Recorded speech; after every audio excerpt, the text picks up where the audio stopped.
I never made it, but I know what it takes. I'm motivated by a mix of emotion. Got my statement, and I'm reading it slow so I can. Hola, ¿qué tal amigos? Esto es Misterios y Enigmas 3.0.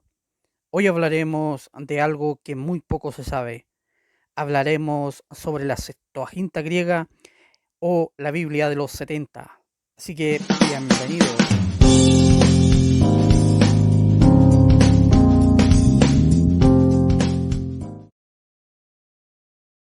Bueno, como les decía anteriormente, hoy hablaremos de la Septuaginta griega, que es la versión hebreo-arameo traducida al griego y se llamó así por los 70 sabios que la tradujeron.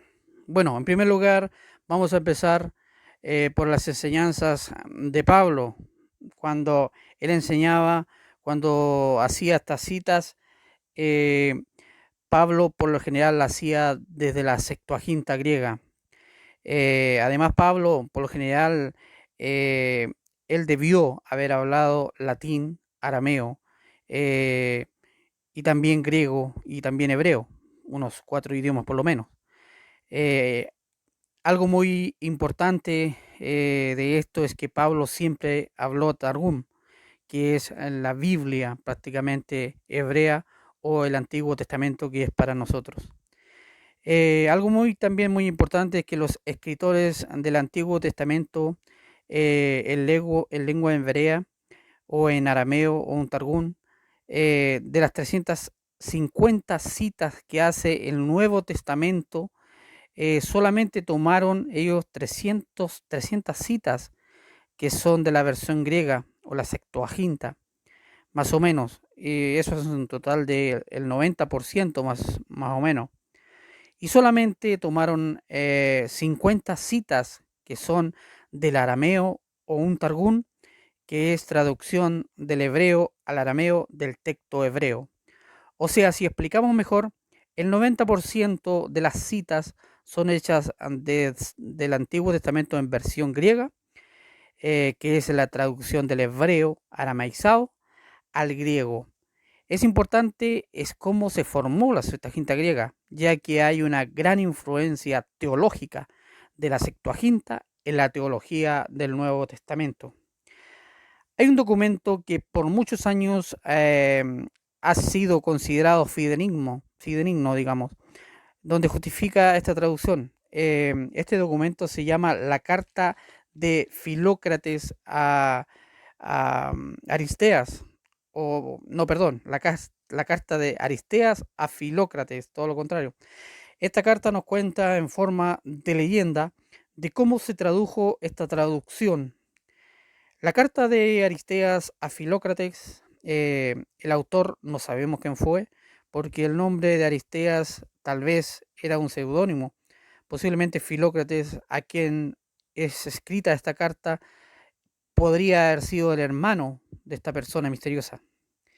Bueno, y en esta carta se cuenta que el rey que estaba en Egipto, en Alejandría, Ptolomeo II Filadelfo, que era un rey muy brillante, era un rey amante de la literatura y erudición.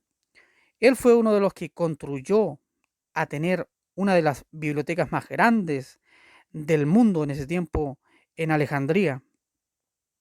Y él contrató como bibliotecario a Demetrio. Este se llamó Demetrio de Falereu, uno de los, digamos, filósofos más grandes de Egipto. Y él era entonces en ese tiempo el bibliotecario de esta gran biblioteca. Cabe señalar que Alejandría era la cuna de la civilización griega en el siglo III, donde encerraba la filosofía, la teología, la religión. Y digamos, y lleva este nombre Alejandría en honor a Alejandro Magno o Alejandro el Grande, que todos conocemos también como el gran conquistador griego. Bueno, Ptolomeo II Filadelfo quiso tener la biblioteca más grande y la consiguió. Llegó a tener más de 1 millón de ejemplares en su biblioteca.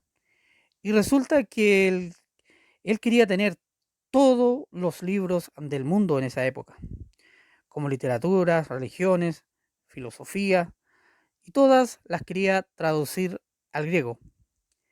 Y le dijo un día a Demetrio, ¿qué libro religioso y filosófico les faltaba en griego? Y Demetrio empezó a revisar y se topó con una gran sorpresa. Las sagradas escrituras de los judíos no estaban traducidas al griego, ni siquiera estaban en la biblioteca. Y eso, em,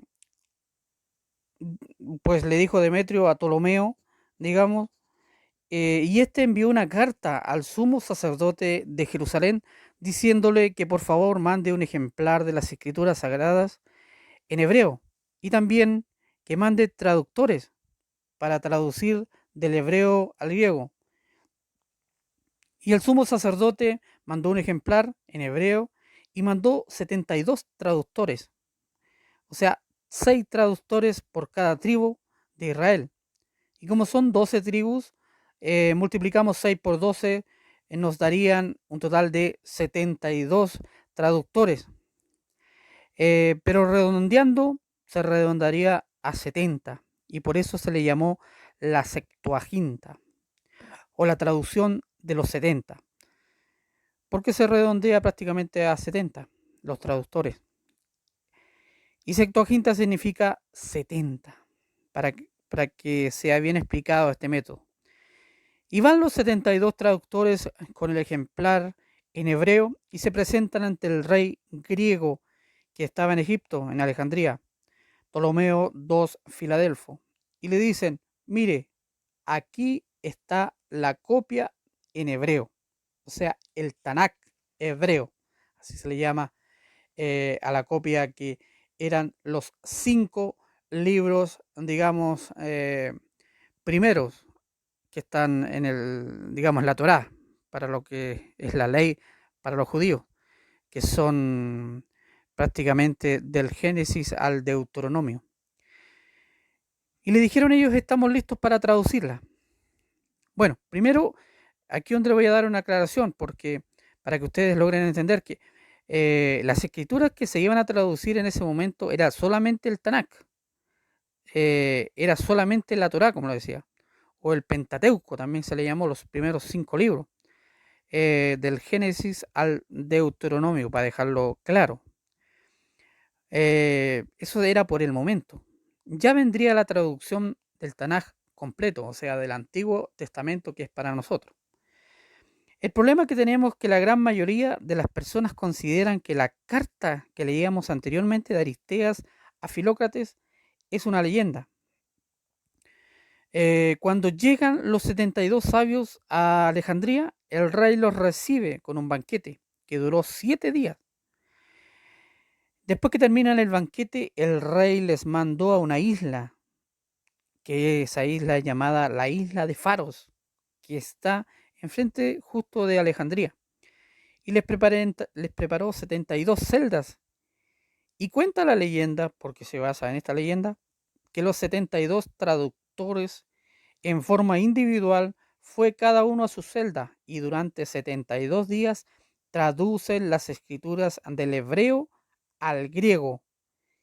Y al cabo de 72 días, vaya sorpresa, eran 72 traducciones igualitas. Ahora, esto es una leyenda, porque la verdad esto no fue así. En la historia real se cuenta que esta traducción tuvo muchas etapas. ¿Y cuál es la verdad de esto? Es que la traducción empezó con Ptolomeo II Filadelfo, como decíamos anteriormente, el rey de Egipto, y se empezó allá por el año 250 antes de Cristo y se empezó a traducir, como lo decía también hace poquito, solamente la Torá. Se inició en ese proceso y se terminó la traducción con otro rey ptolomaico, que es el rey Ptolomeo VII Everges. Y este tradujo los Neveín y los Ketubín. Y con él se completó, digamos, esta traducción completa del Tanakh. Y aquí que hay que puntualizar algo. La Septuaginta griega tiene formas de traducciones. El Pentateuco o la Torá es la mejor traducción porque se usó un griego ático clásico, poético, filosófico, el griego ático. La mejor traducción es la Torá, o sea, los primeros 5 libros del Pentateuco, que son que van desde el Génesis al Deuteronomio. ¿Mm? Eh, y ahora digamos que es un griego que no es literal, es una forma semántica parafraseada. Y el mejor y exquisito griego es el griego ático que se tradujo la Torá. En cambio, no así el de los Neviín o el de los profetas, que se puede decir, que se usó un griego torpe, un griego jónico, campesino y muy literal. Los expertos dicen que la traducción del hebreo al griego de los Neviín es malísima.